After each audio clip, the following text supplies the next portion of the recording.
여러분 안녕하십니까, 강신업 변호사입니다. 정청래 그리고 민주당은 국힘을 내란 정당이라고 하면서 해산해야 된다 이런 얘기를 하고 있죠.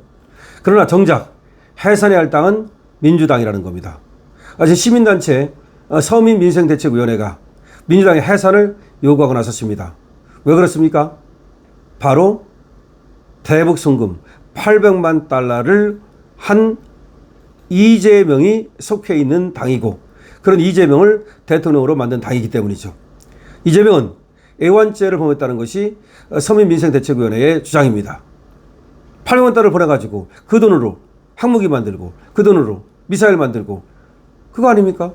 그러니까 우리를 위태롭게 하지 않았습니까? 그래서 이재명은 애완죄의 주범이고 민주당은 애완죄의 종범이다. 따라서 이재명은 애완죄로 형사처벌해야 되고, 그리고 민주당은 위헌정당 해산심판에 의해서 해산해야 된다. 딱 부러지죠. 정확한 논리죠. 이것을 서민민생대책위원회가 얘기하고 있는 건데요. 벌써 국민청원 여기에 동의가 8만 명을 넘어섰습니다. 민주당을 해산해야 된다는 청원에 대한 동의가 무려 8만 명을 넘어섰고요. 그래서 국회 법사위 심사가 착수됐습니다. 왜냐하면 5만 명을 넘으면 국회 법사위에서 심사를 해야 되니까 말입니다. 자, 지금 이재명의 대북 불법 송금 의혹, 이것이 이화영의 대법원 확정으로 인해서 의혹이 아니라 사실로 확정됐습니다. 그러면 북한에 돈 보낸 건 사실입니다. 그리고 그거는 결국 이재명을 위해서 쌍방울 돈을 이화영이가 같이 보낸 겁니다. 그러니까 이재명, 김성태, 이화영 모두가 공범이죠. 그렇다면 결국은 이재명은 애완죄로 처벌받아야 되는 거고, 그리고 민주당은 애완죄의 공범으로 처벌받아야 되는 겁니다. 시민단체 고발 그리고 국민청원에 이어서 더불어민주당을 애완죄 종범으로 규정해서 정당 해산 심판을 촉구하는 구체적 요구가 공개적으로 제기되고 나온 이유입니다. 자, 국회 국민동의 청원 게시판 21일 날 보니까 대북 불법 송금 주범 애완죄 이재명의 탄핵, 그리고 종범 더불어민주당 해산 청원, 이것이 공개됐습니다. 자, 21일자 국민동의청원 게시판에는 이재명을 탄핵하라. 왜? 애완죄의 주범이니까. 그리고 더불어민주당을 해산하라. 왜? 애완죄의 종범이니까. 청원인은 민주당이 사건 진상 규명은커녕 태스크포스를 꾸려 은폐에 나섰고, 이는 헌재가 정당 해산 심판 기준으로 삼는 민주적 기본질서 위반에 해당하는 중대한 범죄다. 그렇죠. 애완죄를 범한 이재명, 그리고 애완죄의 종범인 민주당. 그렇다면 주범은 탄핵해야 되고, 대통령에서 탄핵해야 되죠. 형사처벌은 형사처벌대로 받아야 되죠. 뿐만 아니라 이런 위헌정당인 민주당을 해산해야 된다는 것이 청원인의 주장이고, 서민민생대책위원회 주장이고, 그리고 국민들의 많은 사람들의 주장입니다.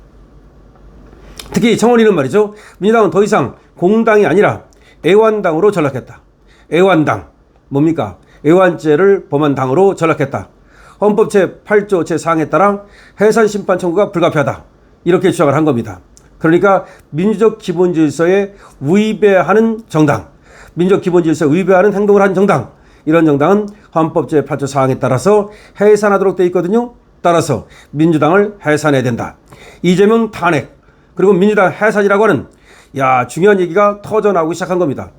더군다나 시민단체 서민민생대책위원회는 이번 청원의 지지를 통해서 이화영 전 경기도 평화부지사의 대법원 판결에 따라서, 이게 6월 5일 날 났거든요.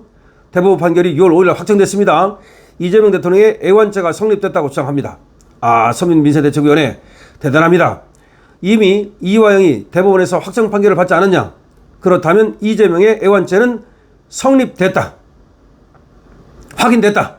그렇다면 형법 제2장 애완의 죄, 제99조에 규정된 적국의 군사상 이익을 공유한 자, 적국의 군사상 이익을 공유한 자에 해당한다. 자, 다시 말합니다. 지금 서민민생대책위원회 주장입니다.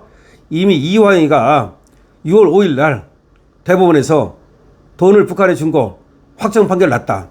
그리고 거기에 이재명에게 보고한 것이라든지 지시받은 거라든지 이재명이 공범이라는 사실이 드러나 있다. 그렇다면 이재명은 애완죄를 범했다. 따라서 형법 제2장 애완의죄 제99조에 규정된 적국의 군사상 이익을 공유한 자에 해당한다. 그렇다면 이재명은 탄핵시켜야 되고 그리고 민주당은 해산시켜야 된다는 것이 서민의의 주장입니다. 서민의는 또 이 사안을 계획적으로 묵인하고 편법으로 옹호해온 민주당 원내대표 김병기, 현 당대표 정천일을 비롯한 국회의원 164명과 무소속 1명 또한 애완죄 종범에서 배제할 수 없다. 이재명 탄핵과 민주당 해산은 국민 정서에 부합하는 길이라. 야, 기가 막힙니다. 딱 부러지지 않습니까? 서민민생대책위원회가 이렇게 얘기합니다. 이 사안을 계획적으로 묵인하고 편법으로 옹호해온 민주당 원내대표 김병기, 현 당대표 정청래를 비롯한 국회의원 164명과 무소속 1명 또한 애완죄 종범에 해당한다. 이재명 탄핵과 민주당 해산은 국민 정서에 부합하는 길이다. 이렇게 얘기를 했습니다. 서민은 또 윤석열 전 대통령은 지난해 123 계엄을 내란 프라임 속에서 탄핵 수사 재판을 받고 있지만 내란죄는 확정되지 않았다. 그렇죠. 재판을 받고 있는 것 뿐이잖아. 확정되지 않았잖아. 그렇다면 같은 기준과 논리로 볼 때 2018년 당시 이재명 지사의 불법 대부송금 애완죄 혐의는 왜 탄핵도 수사도 재판도 제대로 진행되지 않았는가? 그러니까 무슨 말입니까? 오히려 지금 윤석열 대통령은 내란죄가 확정도 안 됐는데 그래도 탄핵을 시켰는데 근데 이재명은 분명하게 애완죄가 확인됐는데 그런데도 왜 탄핵도 안 하고 재판도 안 하느냐? 이는 자유민주주의 법치주의에서 결코 용납될 수 없는 이중잣대다. 이재명과 윤석열을 이중잣대로 다르게 취급하고 있다. 이건 잘못된 거라는 겁니다. 그리고 이재명 탄핵 요구도 힘을 받고 있습니다. 지난달 4일 공개된 이재명의 탄핵 촉구 청원은 8만 명 이상의 동의를 얻어서 국회 법사위에 심사 절차에 들어갔습니다. 청원인은 송금님 8만 원 달러가 북한 스마트팜 사업 비와 방북 비용으로 쓰였다는 점은 명백한 애완죄다. 즉각적인 탄핵 절차 착수를 요구한다. 라고 말했습니다. 법사위가 청원을 채택할 경우 현직 대통령이 애완죄 혐의로 탄핵 논의에는 오르는 초유의 상황이 펼쳐지게 됩니다. 다시 말해서 지금 애완죄로 보고서 탄핵을 할 수 있는 거거든요. 다만 200석을 얻는 게 이제 문제인데 지금은 뭐 민주당이 똘똘 뭉쳐 있으니까 안 될지 몰라도 민주당도 분열하기 시작할 거고 그리고 또 만약에 정청래가 말이죠. 그리고 또 국회의원들이 반란을 한다면 국힘과 힘을 합쳐가지고 오히려 나중에라도 이재명을 쫓아내자 이런 일이 벌어지지 말라는 법도 없는 거죠. 서민은 광복 80년을 맞은 지금 수사기관은 이재명의 애완죄와 민주당의 애완죄 종범 혐의에 대해 신속하고 철저한 법적 조치를 내려야 한다. 국회가 이번 기회에 반드시 탄핵 의결과 정당 해산을 통해서 잘못된 역사의식을 바로잡아야 한다. 이렇게 얘기했습니다. 역시 서민이 대단합니다. 지금 이 순간 국민 모두가 자유민주주의와 법치주의를 지키기 위해 저항권을 발동하고 있다. 정의의 마리가 전국 방방곡곡으로 퍼져나갈 때 세계인도 대한민국의 결단에 찬사를 보낼 것이다. 라고 얘기를 했습니다. 자, 서민이 대단합니다. 이재명이 8만 원 달러를 북한으로 보낸 것은 이재명 본인에게는 애완죄가 되고 그리고 민주당은 종범이 된다. 따라서 애완죄를 범한 이재명은 탄핵해야 된다. 그리고 또 그런 종범인 민주당은 위헌정당 해산심판에 의해서 해산되어야 한다라고 하는 겁니다. 그리고 지금 청원에 8만 명 이상이 동의를 했습니다. 여러분 어떻게 생각하십니까? 이재명 탄핵 그리고 민주당 해산 여러분 어떻게 생각하십니까? 그렇죠? 이재명 탄핵 민주당 해산 그렇습니다. 지금 서민이 시민단체까지도 그리고 많은 국민들이 여기에 대해서 관심을 갖고 노력하고 있습니다. 여러분도 관심 가져주십시오. 강신업 TV입니다.